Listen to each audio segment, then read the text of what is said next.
Hey, welcome back. Okay, so let's get on with some more material stuff. In the first part, we looked at the idol and we made a basic material for it.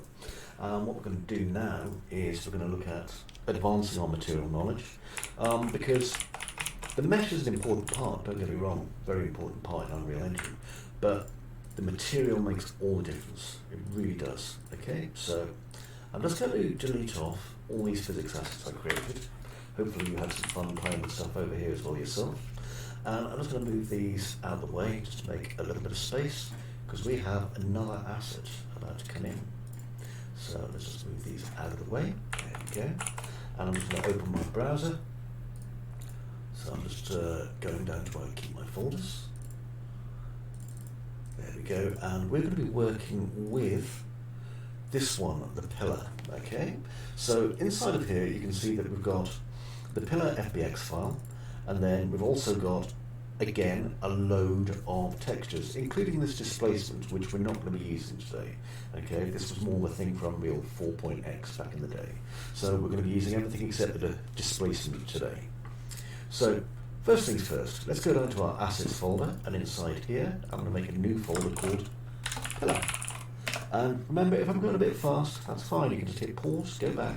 Okay, no one wins awards for being first when you're learning. You just win the knowledge. Anyway, what I'm going to do is I am going to bring across the pillar.fbx first. And just like before, okay, if I bring this over, it's going to give me this window. It's going to generate my missing collisions. It's going to do all this kind of stuff.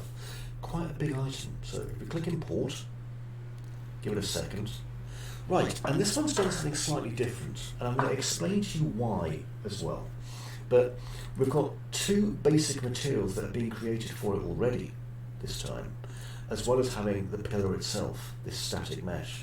And the reason for that is because when I created this inside of, in my case, 3D Studio Max, I applied a material to the two different elements that make up this pillar. And let's just double click on it so I can show you what I mean. Here we go, I'll zoom out.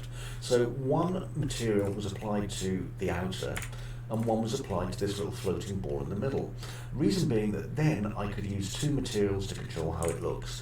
Now I could have done it by using a single material, you know, and just having it where the mapping for this part is separate off to the mapping for this part.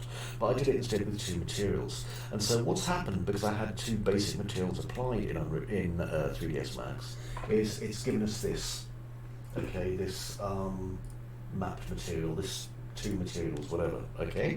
So I'm just going to click save everything. There we are. I've also got a hotkey save, so I'm going to be pressing that a lot. So if you see things saving, you'll know why. It's because I've pressed my hotkey. Anyway, what I'm going to do is I'm going to bring the pillar in to show you. And the pillar is really big. Okay, it's like an ornamental thing, supposed to be seen from a distance, but you can get up nice and close to it. Now, let's press play, because there's a couple of things I want to show you here. Remember we talked about collision in the previous lesson? Well, if I walk up to this, I can't get very close. Okay, and the reason I can't get very close is because it's applied this basic collision to this, and it's not very accurate, which is why we're, you know, not getting really close to this. Now, there's ways of getting around this, okay? We'll talk about those first. If I double click on the pillar, and let's go to Show Simple Collision. And what it's done is it's put this kind of lozenge around it, and you can see it's the same width at the bottom as it is at the top. And this really isn't what we want, okay? It's not accurate. I mean, sure, if this is going to be way off in the distance and we're not interacting with it, then great. But maybe we don't even need one of these at all in that case. So what I'm going to do is I'm going to take away my collision. Now, I'm going to rebuild it, but I'm going to rebuild it carefully. Now, before I do, what I'm going to do is I'm going to show you some of the things we can do instead, though, of having a collision mesh that we kind of build and apply to this. So if I was just to type in col over here and scroll down, you can see here we've got this option called collision complexity, okay? And by default it's going to use the simple collision for this. Now, if we're not too concerned about optimization of our project, we could just change this to use complex collision as simple. And what that means is it will use its actual mesh as the collision box, which is massively bad idea if you're making video games and things. But if you're in a hurry, it'll work.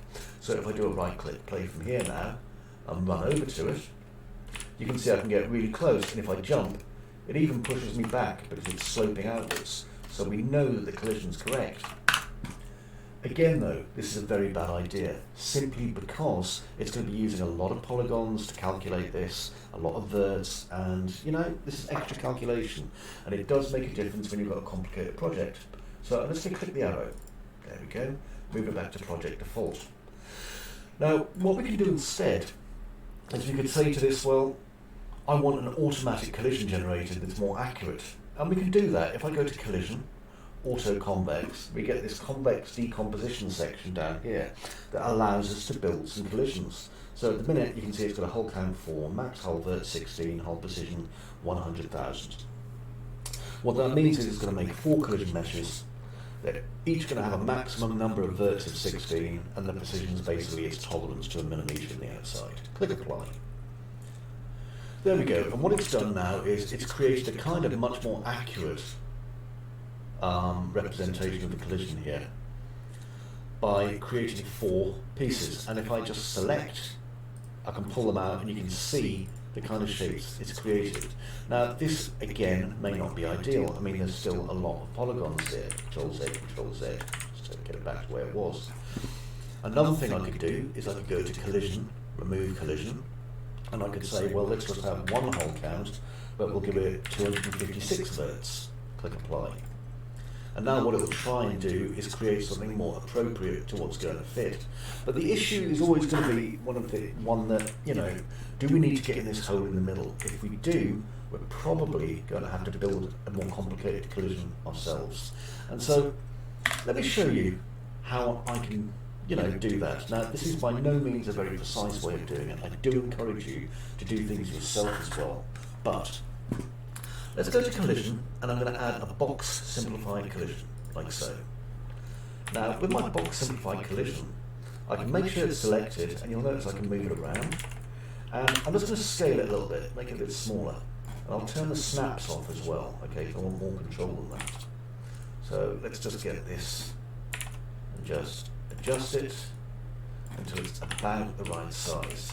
Now, as you can see at the bottom, unfortunately, we have an issue where, you know, it's fatter at the bottom than it is at the top. So what I'd really have to do here is I'd have to kind of make a number of these, okay, that kind of conform to this shape. Or I could use my automatic generation over here and maybe create 10 hulls with a maximum vert count of whatever, and just click apply and try and fill it in that way. There's various different ways I can do it.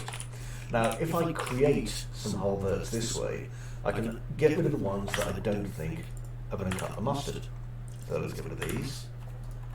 Okay, and I'm just getting rid of any of these that aren't really what I want, because I want the shape at the bottom there, but I don't want these ones at the top. There we go. And now what I can do instead is I can go collision, add box, and I'll add our box back in, and I'll scale it. Okay, so now this one, if you look, is basically scaling now into this size, which means that I can have it and use this as the collision for this part here. And I'll just bring it in on 2 axes as well, so a little bit there, and maybe a little bit here. Now, I can use this as well for the top half, so what I can do is select it, and just like if we were moving a mesh, I'll hold down Alt and drag, and now I'm going to copy it like that. And then let's say I want to have some little, these pillars covered, I'll hold Alt and drag again, and I'll just scale it in on 2 axes. Okay, and now what we're doing is, and got to remember I'm doing this fast, I do really suggest you do this slowly and get a much better job than I'm doing. And then show me, and I'll be really impressed, I promise, okay?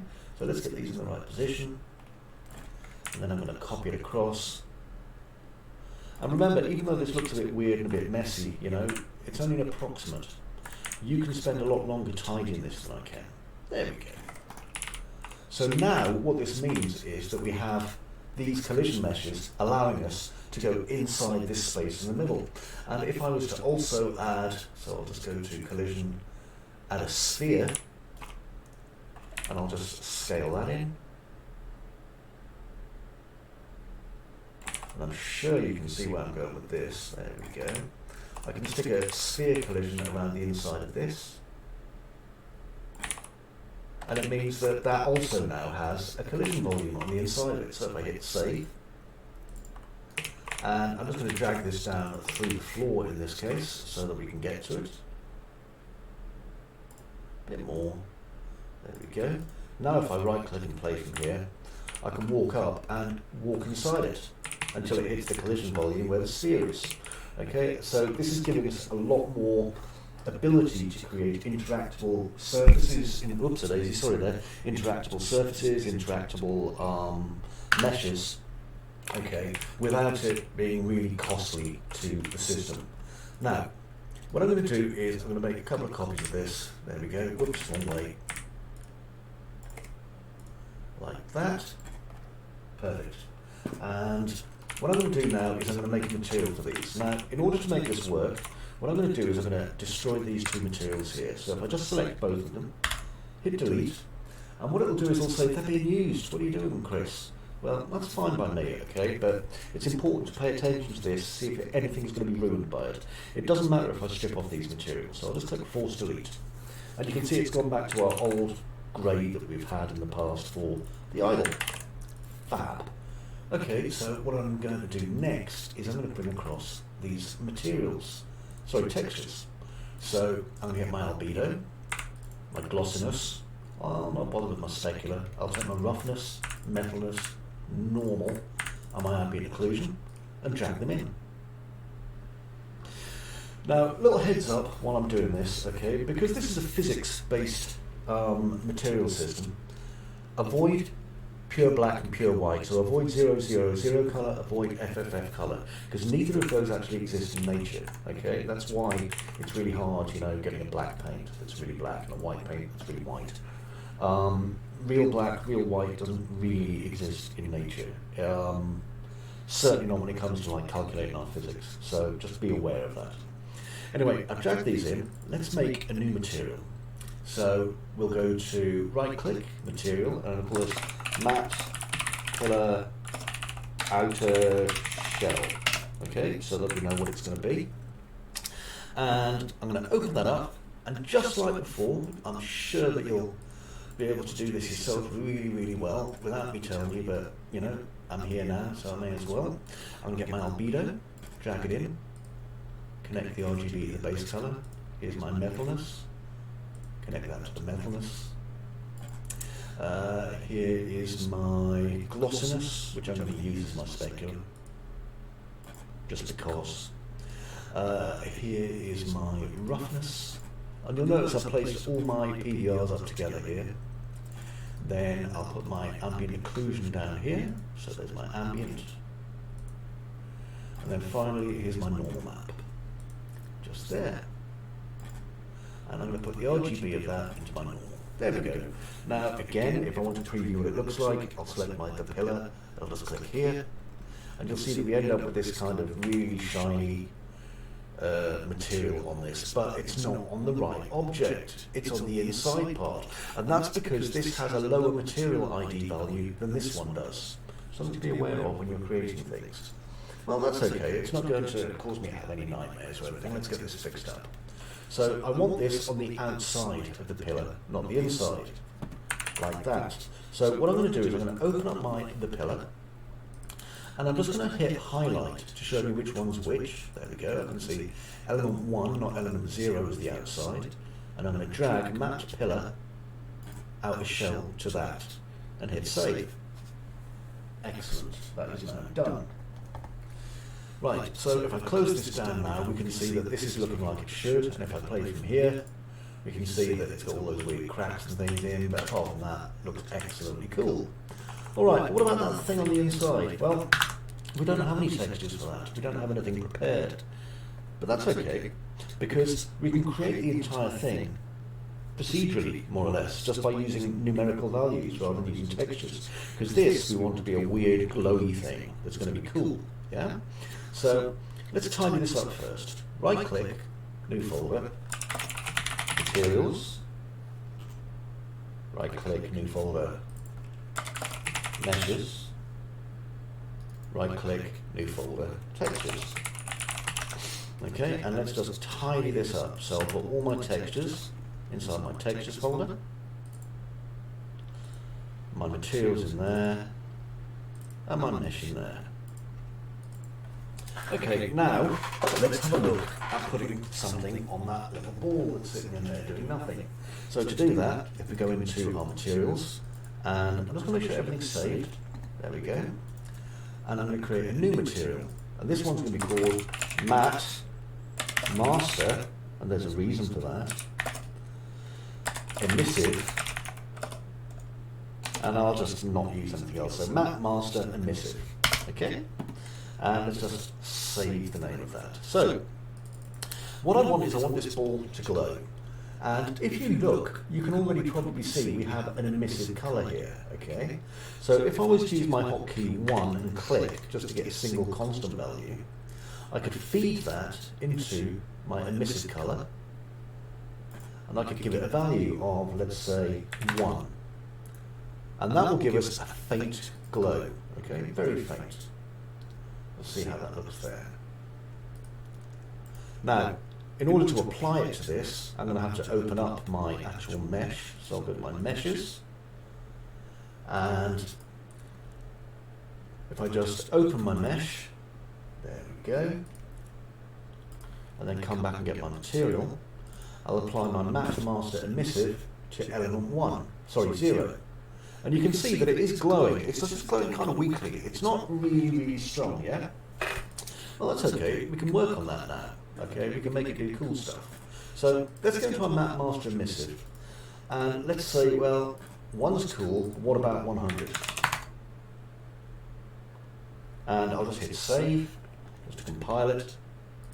And we should see that this is much brighter. Like that. It's actually casting light because we're using Lumen, okay, which is Unreal Engine's, software-based GI system. So it is producing light, it's doing light bouncing, and it's looking pretty darn cool. But what about if we also want to give it a colour, okay? Because our emissive colour at the minute is just a value between 0 and 100, so we're just controlling the strength with this. Well, what I'm going to do is I'm going to hit Alt and click on here just to get rid of the node, and I'm going to press 3 and click, okay, and that will bring us up a colour constant, 3 values. I'm just going to double click on that, and let's make it this kind of greeny colour. And I can feed my green now into my emissive. And if I hit save, you'll see that now we get a green glowing light, and the green light affects everything around it. Kind of cool, but it'd be nice if it was like, as strong as the other light. Now bear in mind, the stronger the light gets, the more this kind of white value gets pushed into it, and we tend to lose a lot of its tone like this. But it becomes a stronger light, so how do we do that? Well, we do that using maths, okay? That's the simplest way to describe it. If we get these two here, if I was to multiply this green by this value 100, it would multiply each of these 3 values by 100. So what I could do is go to my palette over here and just look for the multiply. I can just type it in. And you can see there, maths, multiply. Or I could go over here and type multiply. And I'll find it there. Or I can press the hotkey M and click. And what we've got now is we've got this maths node, multiply, allowing us to multiply A with B. So let's put them both together. A multiplied by B equals the emissive colour. And now you can see that our emissive colour is tinted. Pardon me, so it's strong, but it's also bright. And now it's pushing out way more colour from inside of here on both of them, because they both have this. Now that's fantastic, okay, that's awesome, we love that. But let's say you want some variation in this, okay, so I'm going to get rid of this one, and what I'm going to do is I'm going to make 3 copies of our floor level one here. Oops, I've just dragged it through the wall. So 1, 2, and 3, okay, there we are. Now, what if I wanted all these 3 colours to be different? Well, what I could do is I could go and reproduce our map master emissive, so I could make a new one, go to material, make another one, etc., etc. But let's have a think for a moment. The material system inside of Unreal Engine is actually, we're creating software, we're creating a reusable shader. And if our shader is reusable, why can't we reuse it and just change the colour on it? And by doing so, it means that we just have one material and a set of inputs and some outputs, and then we can control the colour using that. Now that may sound like, you know, what the hell are you talking about, Chris? I don't understand what you're saying at all. That's fine, okay? Let's just break it down so that you can understand what I'm talking about a little bit easier. So we call this map master emissive, right? Now, wouldn't it be nice if we could have a material based on this really easily that we could create whenever we wanted to, that we could change the colour and the strength on? Of course it would. Now, at the minute, the colour over here and the strength over here, these are constants. Remember when we created them as constants. If we go to our palette, they're actually called constants. One moment. There. Constant 1, 2, 3, and 4, because they're feeding a constant value in. But if I was to select this 100 value, do right click, I could convert this to a parameter. And a parameter is something we can change whenever we want. So now what I'm going to call this, because it's giving us a chance to change its name, is emissive strength. And you'll see here we've got default values. So I could give it a default value of 100, but I could also give it a minimum value of 0 and a maximum value of whatever we want, so maybe 200. We also have this group. Now the group's useful, and I'll show you why. If I give this the group name 01.configuration, we now have a group called configuration that I can put other changeable values inside of. And when I put them inside, it's going to be a lot easier for us to find because they'll be labelled as configuration. Now you may not see that yet, but I promise you will. Now, I parameterise the strength. I'll also parameterise this, okay, our map master emissive. So if I right click, convert that to a parameter, and that will give us, you know, another chance to change the name. So I'll call this emissive tint. So this is the colour that's going to be tinting our emissive. And for the group, because I've already created it, we'll stick it in configuration. And just click save. There we go, so it's all saved. Give it a chance to compile, because this is a bit more complex than what we had before. Okay, but we now have what's known as a parameterized material. Okay, so let's close that down. And what can we do with this? Well, if I select our map master emissive, right click and create an instance. And an instance creates a parameterized material using this as a base. And the difference is that, and I'll call this inst emissive 1.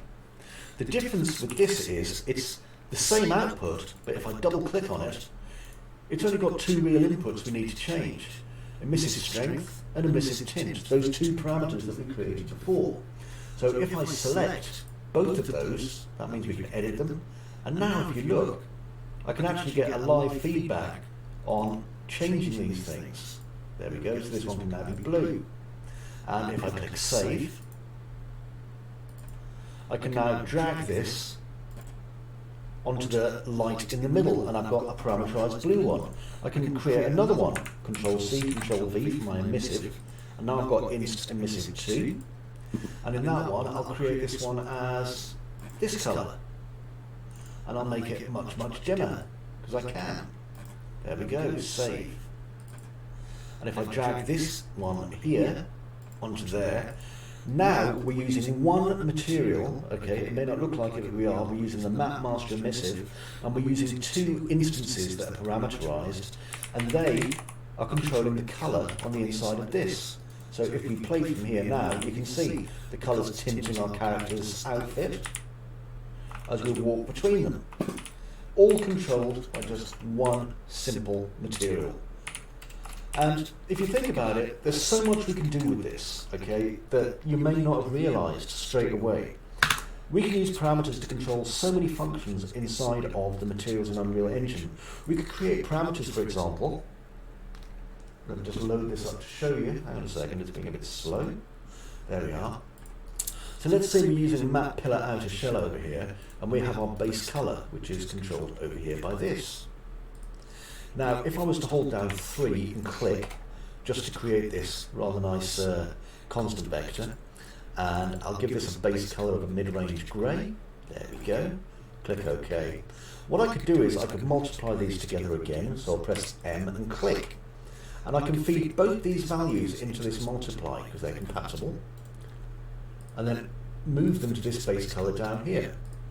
And now I could right click, convert this to a parameter, and I can call this pillar outer tint.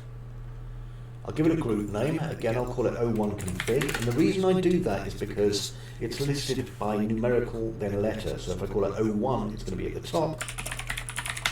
There we go. And I'll just save it. So already it will have changed our material. Our material will be a little bit more kind of mid-range grey than it used to be, but that's okay. Because what we can do is we can do right-click, material instance, right, and give that the name inst outer shell 1, and then I'll duplicate it. There we go, inst outer shell 2, and let's give them a bit of a tint. So outer pillar tint, I'll just select that, and move it to a slightly bluer colour. Click OK, save. And now I can assign that to that one, and then the same again with this one. Outer tint, and I'll change that to something a bit more red. A lot more red actually, there we go. Because I'm colourblind, I like really bold colours. There we go, so now if I right click and play from here, hide my little house for a moment. When I come out, you can see what's happened, okay? You can see that these are being driven just by 2 master materials, but we already have 6 variations. Think of it, we could have 1,000 of these using 1,000 different variations, and we can add to it very, very, very easily. What do I mean by that? Well, if I was to get, again, my, pardon me, my matte pillar outer shell here, we look at things like the metallic value just here. Okay, we may want it more or less metallic.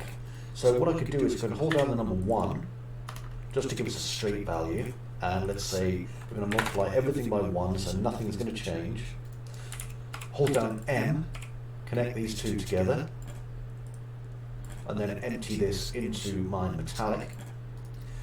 Now if I parameterize this, so convert to parameter, and I'll call this my metallic strength, and I'll give it a default of 1, a minimum of 0, and a maximum of, well, we'll just give it a maximum of 1, so pretty darn metallic, right? We can stick it in our config group, save, and the changes that I've made to this, if I go to my inst outer shell 1 here, carry across, so I can now reduce the metallic value like so, and you can see the effect it's had straight away. Same with this red one. I'll reduce my metallic strength to about 0.56. There we go. It'll do the same again. And it's much, much faster being able to do it this way too. So, you know, really, really cool result, really, really fast. Okay, so homework. What I'd like you to do is I'd like you to make some materials, just some nice simple ones that are parameterized, and I want you to start texturing up the scene. And you know, you can do it any way you want. You can just do what I've been doing if you want, or you can make your own, just come up with some basic colours, and just get used to using the material system, because it's great fun, okay?